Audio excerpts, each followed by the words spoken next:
Vote है। ये Bharatiya Janata party अपवाद नहीं है। आप कांग्रेस को लीजिए, कांग्रेस तो जो कोई आएगा, जो नेता आएगा, उसको वो उस नेता को लेंगे जिसके पीछे वोट बैंक है। पंजाब की बात करते हैं हम। नहीं, हम पंजाब की बात करते हैं। इस समय पंजाब में देखो, पंजाब में कभी यशवंत शर्मा अमृतसर से संबंधित थे, बाद में उड़ीसा के राज्यपाल बने बलराम दास जी टंडन, बहुत बड़े नेता थे।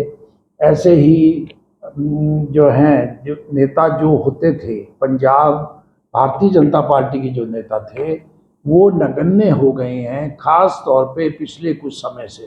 देखो, अकाली भाजपा का गठबंधन टूटने के बाद, हालांकि वो गठबंधन बनने की दोबारा प्रबल संभावना बन रही है, लेकिन इस समय भारतीय जनता पार्टी में जो लोग हैं, मैं 3 बड़े नाम आपको बताता हूँ। कैप्टन अमरिंदर सिंह भारतीय जनता पार्टी कांग्रेस से आए हुए हैं।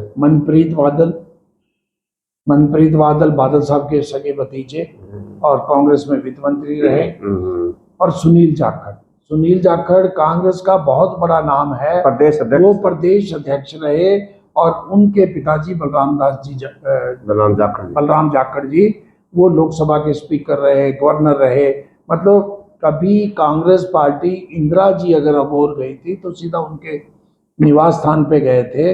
इतने बड़े कद्दावर जो नेता हैं वो कांग्रेस को छोड़कर, अब जो सुनील जाखड़ का नाम लिया जा रहा है भी, उन्हें प्रधान बनाया जाता है, प्रदेश अध्यक्ष। क्योंकि देखो, पंजाब एक कमजोर कड़ी है भारतीय जनता पार्टी की।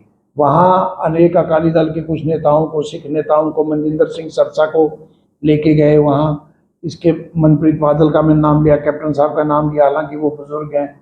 इसी प्रकार अकाली दल के अनेक नेता गए। तो उनका ये मानना है, हम अब पहले क्या होता था, 117 विधानसभा सीटें और 13 लोकसभा सीटें पंजाब में, उनमें बादल साहब 22-23 सीटें विधानसभा की और ज्यादा से ज्यादा 4 लोकसभा की सीटें को प्रभावित करते हैं। नहीं, 4 लोकसभा की सीटें भारतीय जनता पार्टी को देते थे। एक गुरदासपुर, हुशियारपुर, अमृतसर, 3 ही रहती थी। एक आधी बार जलंधर सीट भारतीय जनता पार्टी को दी गई, लेकिन वो जीत नहीं पाए। तो ऐसे में अब जो है, बलराम जाखड़ को लेकर, मनप्रीत बादल को लेकर, कैप्टन साहब को लेकर, भारतीय जनता पार्टी अगर अकालियों से समझौता भी करती है तो वो 50-50 पे खड़ी है। ये भी हो सकता है 13 में से 7 सीटों पर क्लेम करे भारतीय जनता पार्टी और 6 सीटें जो है अकाली दल को दे। इसलिए उनका ये मानना है, एक ऐसे नेता को बनाया जाए जो बहुत बढ़िया पंजाबी बोलते हैं, जो गुरु ग्रंथ साहब को भी मानते हैं, जाट भी हैं। बागड़ी बेल्ट में अच्छी, बागड़ी बेल्ट के साथ साथ वो जाट और जट सिखों में दोनों में वो मान्य हैं। और हिंदू वोटों में आरएसएस का और भारतीय जनता पार्टी का नेताओं का प्रभाव है।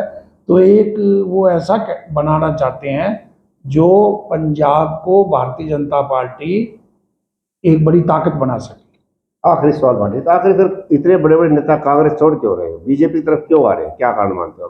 नहीं, कांग्रेस का जो नेतृत्व है, मेरे को इसके लिए मैं आपको असम के जो मुख्यमंत्री हैं इस समय, असम के जो मुख्यमंत्री हैं, वो अनेक बार, हालांकि कई बार ये लगता है वो अति से भी बोल जाते हैं। वो ये कई बार उनके बारे में ट्वीट भी किया कि वो राहुल गांधी से मिलने गए और वो अपने कुत्ते की तरफ ज़्यादा ध्यान देते रहे और उनकी तरफ ध्यान नहीं दिया। और वो सारी कांग्रेस को ले जाकर वो शामिल हो गए भारतीय जनता पार्टी में, जिस नॉर्थ ईस्ट में भारतीय जनता पार्टी की बड़ी मुश्किल से 1-2 सीटें असम में आती थी, मुश्किल से खाता खुलता था। वो 7 स्टेट में से इस समय 5 स्टेट में राज कर रही है भारतीय जनता पार्टी। तो कुछ इग्नोर किया गया बड़े नेताओं को।